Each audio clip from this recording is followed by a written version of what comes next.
Good morning students, welcome in the next lecture of Pharmaceutics 2. We are discussing the chapter immersion. In immersion we have discussed each and everything related to immersion. What are immersions, what are the types of immersion, what are the identification tests of immersion, then emulsifying agents, their classification. After that we have discussed the various methods of preparation of immersion. Now we are going to start the next topic, that is stability of immersion. This is very important topic. जो immersion आपने बनाई है वो stable रहनी चाहिए, ठीक है। उसके अंदर जो आपके ग्लोब्यूल्स हैं, जो भी डिस्पर्स फेज के ग्लोब्यूल्स हैं, मैक्सिमम टाइम तक वो डिस्पर्स रहने चाहिए जो आपका कंटिन्यूस फेज है उसके अंदर। तो इसलिए जो आपकी इमर्शन है वो अपने लुक को मेंटेन करके रखे। जब तक पेशेंट को डोज देनी है तब तक वो यूनिफॉर्मली डिस्पर्स्ड फेज जो है यूनिफॉर्मली डिस्पर्स्ड है। तो आपकी इमर्शन जो आप प्रिपेयर करते हैं उसमें इनस्टेबिलिटी जो आती है उसको हम अलग अलग तरीके से रिप्रेजेंट करते हैं। तो जो फर्स्ट इसके अंदर है that is creaming and sedimentation. ये फर्स्ट टाइप ऑफ इनस्टेबिलिटी है जहां आप कह सकते हैं कि स्टेबिलिटी प्रॉब्लम में जो फर्स्ट है that is creaming and sedimentation. अब इन दोनों में बहुत कम डिफरेंस है। क्रीमिंग क्या होती है कि आपने कोई इमर्शन बनाई है, उसको आपने कुछ टाइम के लिए रखा, तो upward movement of dispersed phase globules that is known as creaming, ठीक है। और downward movement of dispersed phase globules is known as sedimentation. Sedimentation generally आपको सस्पेंशन के अंदर देखने में मिलती है। इमर्शन में मैक्सिमम टाइम आपको क्रीमिंग मिलती है। Creaming is upward movement of dispersed phase globules. ये चीज आप डेली लाइफ में भी एक्सपीरियंस कर सकते हैं। अगर आप मिल्क को कुछ टाइम पीरियड के लिए साइड में रखें, एक साइड को आप उसको ऐसा रख दें विदाउट डिस्टर्बिंग, तो आप देखेंगे कि वहां पे भी क्रीम की एक लेयर फॉर्म हो जाती है, that is known as creaming. और ये जो क्रीमिंग है, क्रीमिंग एक टेम्परेरी फेस है कि अगर आप उसको शेक करते हैं तो वो फिर से रीडिस्पर्स हो जाता है। जो आपका जो डिस्पर्स फेज होता है फिर से वो रीडिस्पर्स हो जाता है। बट अगर बहुत ज़्यादा क्रीमिंग हो गई है तो वो डेंजरस हो सकती है। कैसे कि ये badly cream emulsion can lead to cracking. Cracking में पूरे सेपरेशन ऑफ फेज हो जाती है। तो इसलिए हमें क्रीमिंग को अवॉइड करना पड़ता है, जहाँ हमें रेट ऑफ क्रीमिंग को रिड्यूस करना पड़ता है। आप लोगों ने जैसे लैब में अकेशिया की इमर्शन बनाई है तो उसमें हमने ये देखा है कि उसकी विस्कोसिटी कम है, इस वजह से उसमें क्रीमिंग जल्दी होती है, ऑयल ग्लोब्यूल्स ऊपर आ जाते हैं, ठीक है, लेयर फॉर्म कर लेते हैं। तो जो रेट ऑफ क्रीमिंग है ये कौन गवर्न करता है? कुछ फैक्टर्स हैं जो किसी भी इमर्शन की रेट ऑफ क्रीमिंग को गवर्न करते हैं। और ये जो फैक्टर्स थे ये स्टडी किए गए बाय साइंटिस्ट स्टोक्स, और उन्होंने एक लॉ दिया जिसे हम कहते हैं स्टोक्स लॉ। और Stokes law is very important. ये आपको पेपर में फिलअप की फॉर्म में आता है, ठीक है। फिलअप आता है आपको पेपर में, फाइनल एग्जाम में या सेशनल में स्टोक्स लॉ। तो आपने वहां पे इसकी इक्वेशन लिखनी होती है कि स्टोक्स लॉ की इक्वेशन क्या है। तो स्टोक्स लॉ क्या कहता है? V is equal to 2r² d1 minus d2 g upon 9 theta, ठीक है। तो इसका ये जो आपके पास फॉर्मूला है इसमें क्या है? V is equal to rate of creaming. किस रेट पे क्रीमिंग हो रही है, इमर्शन की क्रीमिंग किस रेट पे हो रही है वो हम रिप्रेजेंट करते हैं V से। R is equal to radius of globules, जो ग्लोब्यूल्स है उनका रेडियस कितना है। D1 is density of dispersed phase, ठीक है। और D2 is density of continuous phase. उसके बाद G क्या है? कांस्टेंट ऑफ प्रोपोर्शनैलिटी है, दैट इज ग्रेविटेशनल कांस्टेंट, उसकी वैल्यू फिक्स है। और ईटा क्या है? Viscosity of dispersion medium. तो ये है आपका स्टोक्स लॉ, ठीक है। अगर आपको पेपर में इसके ऊपर शॉर्ट नोट आता है या फुल क्वेश्चन आता है, और स्टूडेंट्स आपने इसको कैसे अटेम्प्ट करना है, पहले आपने स्टोक्स लॉ लिख दिया, अब आपने इसको इंडिविजुअली एक एक फैक्टर को हेडिंग डाल के लिखना स्टार्ट करना है। अब आपको देखिए इस फॉर्मूले से क्या समझ आ रहा है? इस फॉर्मूले से आपको समझ में आ रहा है V is directly proportional to r², ठीक है। Rate of creaming is directly proportional to r², radius of globules. तो स्टूडेंट्स पहला हेडिंग आपका क्या होगा? रेडियस ऑफ ग्लोब्यूल्स, ठीक है। रेडियस ऑफ ग्लोब्यूल्स आपका फर्स्ट हेडिंग होगा और आप उसके सामने क्या लिखेंगे, V is directly proportional to R square. इस तरीके से आपने लिखना है और फिर आपने इस फैक्टर को एक्सप्लेन करना है, ठीक है, कि rate of creaming is directly proportional to R square. तो जितना ज्यादा रेडियस होगा उतनी रेट ऑफ क्रीमिंग ज्यादा होगी। इसीलिए जब आप लोग लैब में इमर्शन बनाते हैं तो मैं आपको बार बार बोलती हूँ कि ज़्यादा से ज़्यादा ट्रिचुरेट करिए। ट्रिचुरेट करने से क्या होगा, रेडियस जो है, पार्टिकल साइज जो है वो कम होगा। जितना ज़्यादा ग्लोब्यूल साइज कम होगा उतनी रेट ऑफ क्रीमिंग कम होगी, क्योंकि ये डायरेक्टली प्रोपोर्शनल है। जितना बड़ा ग्लोब्यूल का साइज होगा उतनी रेट ऑफ क्रीमिंग ज़्यादा होगी, ठीक है। इसीलिए हम लोग अगर लैब में जो इमर्शन बनाते हैं, आपने इतनी इमर्शन बना ली है तो अब आपको देख लिया होगा आपने कि कलर आपका बिल्कुल प्योर वाइट नहीं आ रहा है। तो जो आपकी लैब में बनी हुई इमर्शन होती है उसे जब हम होमोजेनाइजेशन से पास करते हैं तो ग्लोब्यूल और ब्रेक हो जाते हैं, लार्जर ग्लोब्यूल्स स्मॉलर ग्लोब्यूल में और कन्वर्ट हो जाते हैं, तो आपकी इमर्शन का कलर और वाइट हो जाता है, ठीक है। तो ये आपका फर्स्ट फैक्टर है। अब सेकेंड फैक्टर में आपने हेडिंग क्या देना है, difference in the density of two phases. ये आपका हेडिंग होगा, ठीक है। आपने हेडिंग देना है difference in the density of two phases. अब ये देखिए D1 किसकी डेंसिटी है, डिस्पर्स फेज की, D2 किसकी डेंसिटी है, डिस्पर्शन कंटिन्यूस फेज या डिस्पर्शन मीडियम की है। तो इन दोनों की डेंसिटी में जितना ज्यादा डिफरेंस होगा उतनी रेट ऑफ क्रीमिंग जो है ज्यादा होगी। तो आप सामने क्या लिखेंगे, V is directly proportional to D1 minus D2। इस तरीके से अटेम्प्ट करना है आपने पेपर में, ठीक है। V is directly proportional to D1 minus D2। तो जितनी ज्यादा डेंसिटी में डिफरेंस होगा उतनी रेट ऑफ क्रीमिंग जो है ज्यादा होगी।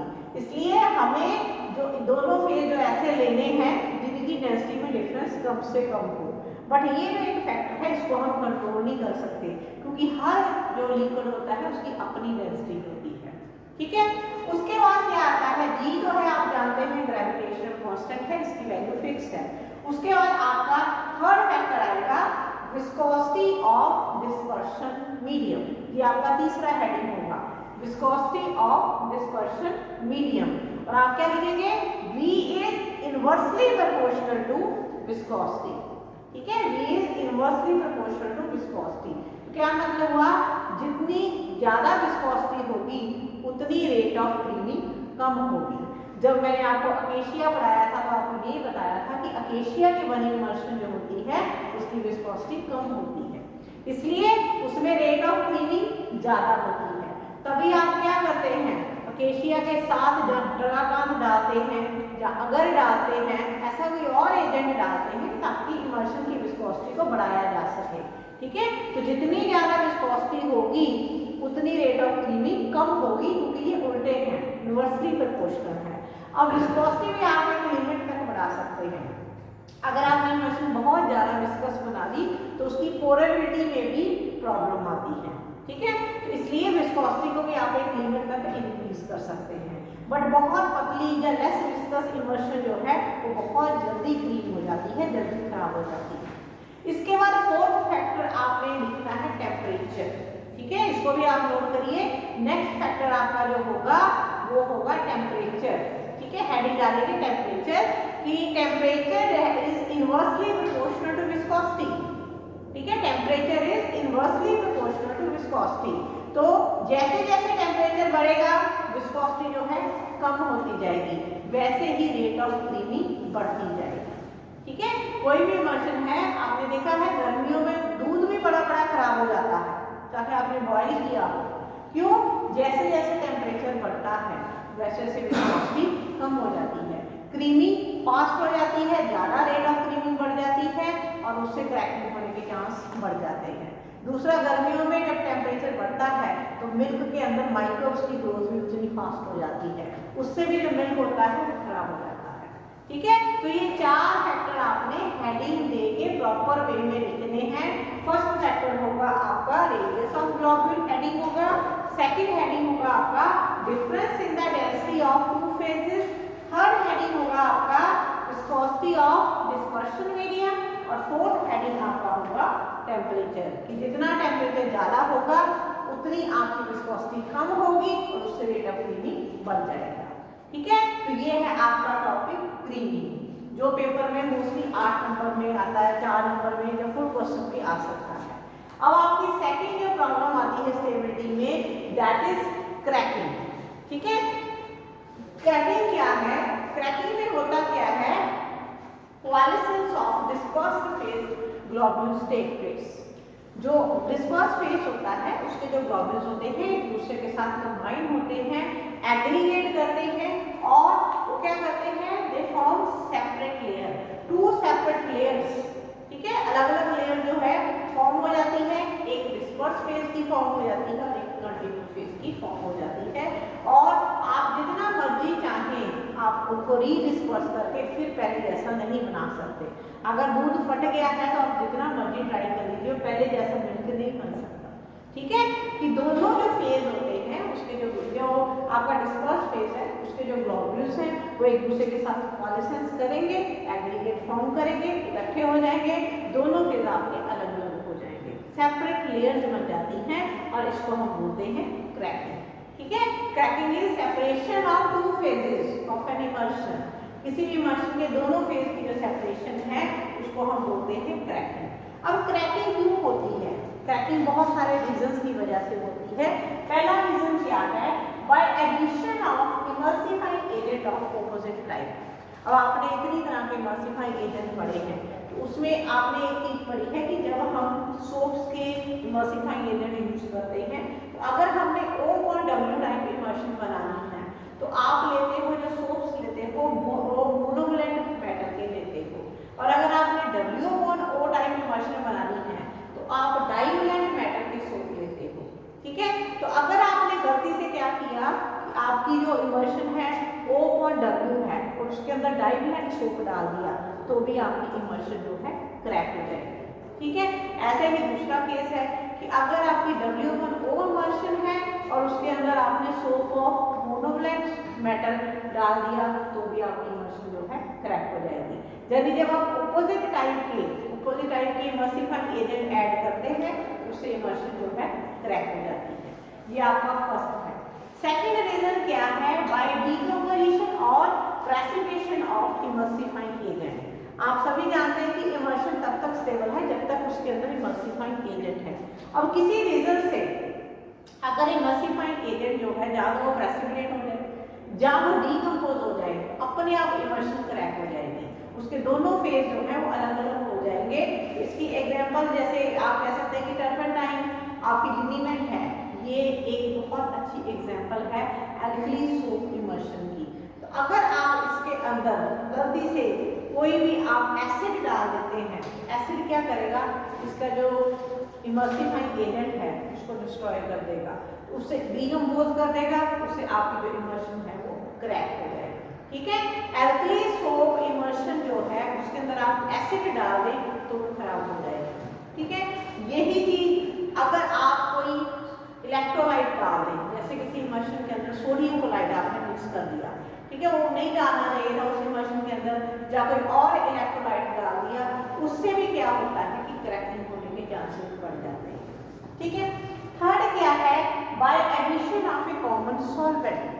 आपने कोई ऐसा सॉल्वेंट डाला जिसने इमर्शन के अलग अलग फेजेस को अपने अंदर डिसॉल्व कर दिया तो भी आपकी जो इमर्शन है वो खराब हो जाएगी, क्रैक हो जाएगी। कैसे? कि जैसे हम यहाँ पे एग्जांपल लेते हैं कि मान लो आपने जो है टर्पेंटाइन लिनीमेंट के अंदर अल्कोहल डाल दिया, अल्कोहल अपने अंदर वाटर भी डिसॉल्व कर लेता है, ऑयल भी डिसॉल्व कर लेता है, तो क्या होगा वहाँ पे आपकी जो इमर्शन होगी खत्म नहीं हो जाएगी, वो वन फेज सिस्टम बन जाएगी, बाई बेसिक नहीं रहेगी। उस सॉल्वेंट के अंदर सारा कुछ उसका डिसॉल्व हो जाएगा, जैसे उसके अंदर ऑयल फेज भी, वाटर फेज भी और साथ में इमर्सिफाइंग एजेंट भी, सारा कुछ उसके अंदर डिसॉल्व हो जाएगा और आपकी जो इमर्शन है वो खत्म हो जाएगी।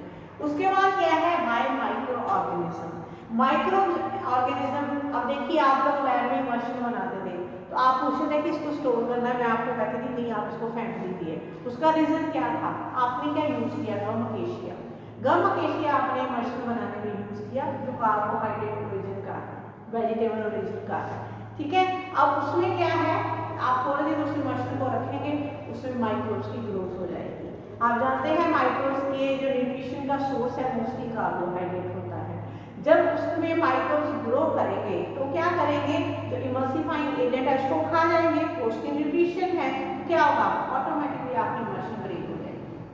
ठीक है, क्योंकि इमल्सिफाइंग एजेंट जो था माइक्रोब्स ने उसको खत्म कर दिया, आपकी इमल्शन जो है क्रैक हो गई। तो इसीलिए हम लैब में बनाई इमल्शन को स्टोर नहीं कर रहे हैं, क्योंकि उसके लिए आपको प्रिजर्वेटिव डालना पड़ेगा।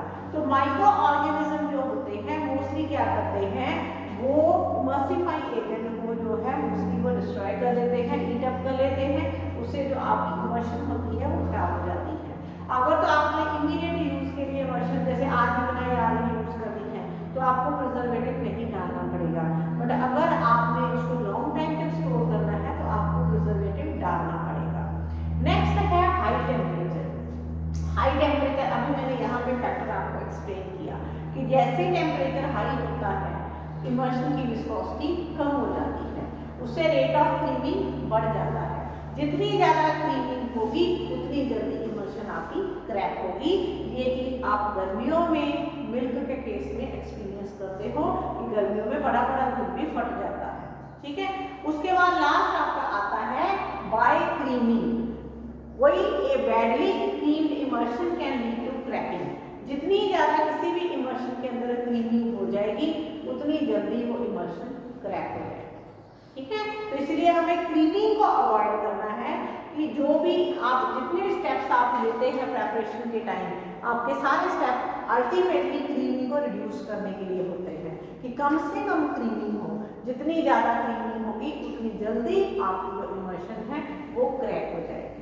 ठीक है, तो इन दोनों में से कोई एक आपको आराम से पेपर में, मतलब आप इसको लेके चलिए कि पेपर में आने वाला क्वेश्चन है, बहुत इंपॉर्टेंट क्वेश्चन है। क्रीमिंग आ सकती है, क्रैकिंग आ सकती है, अगर स्टेबिलिटी ऑफ इमल्शन आता है उस पर दोनों भी आ सकते हैं। ठीक है, इस तरीके से आपने इसको अटेम्प्ट करना है। Thank you.